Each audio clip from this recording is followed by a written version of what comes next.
ఓం నమ శివాయ శ్రీమాత్రే నమః. మిత్రులకి శ్రేభిలాషులకి అలాగే నన్ను ఎంతగా ఆదరిస్తున్న యూట్యూబ్ ప్రేక్షకులందరికీ కూడా పేరు పేరు ధన్యవాదాలు.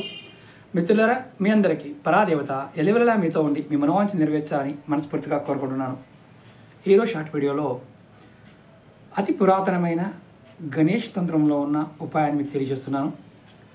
ఎవరైనా సరే శత్రువుల మీద విజయం సాధించాలన్నా, అలాగే శత్రువులు మిమ్మల్ని ఇబ్బంది పెడుతూ ఉన్నా, మీకు ఎటువంటి తప్పు చేయకుండానే మిమ్మల్ని ఇబ్బందులు పాలు చేస్తున్న వారిని ఎదుర్కోలేకపోతూ ఉన్నా మీరు ఖచ్చితంగా ఈ మంత్రాన్ని చేయండి. ఇది గణేష్ తంత్రంలో ఉన్న అత్యంత గొప్ప ఉపాయం. దీన్ని కశ్యప మహర్షి ఈ మంత్రాన్ని ఉపదేశించడం జరిగింది.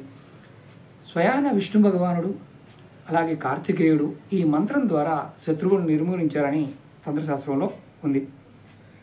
కష్టాలు, దుఃఖాలు, బాధలు, శత్రు బాధలు, వాటితో పాటు ముఖ్యంగా మీరు ఏదైతే మానసికమైన వ్యధ అనుభవిస్తున్నారో వారు కూడా ఈ మంత్రాన్ని చేయవచ్చు. ఎంత పెద్ద శత్రువు అయినా సరే మీరు వారిపైన విజయం సాధించడానికి ఈ మంత్రం ఉపయోగపడుతుంది. అలాగే కేసులు, పోలీసు కేసులు ఇలాంటివి మీకు సంబంధం లేకపోయినా మిమ్మల్ని ఇరికించి ఇబ్బంది పెడుతూ ఉన్న ఈ మంత్ర జపం చేయడం వల్ల మీకు అవి కూడా అనుకూలంగా వస్తాయి. మంత్రం వచ్చేసి ఓం వక్రతుండాయ హుం. ఓం వక్రతుండాయ హుం. ఈ మంత్రాన్ని మీరు ఖచ్చితంగా రోజు 108 సార్లు అనుకోండి.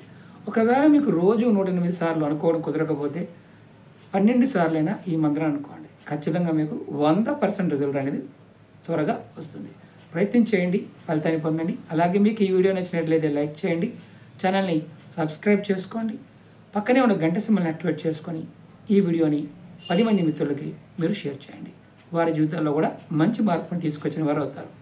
ఓం నమః శివాయ శ్రీమాత్రే నమః.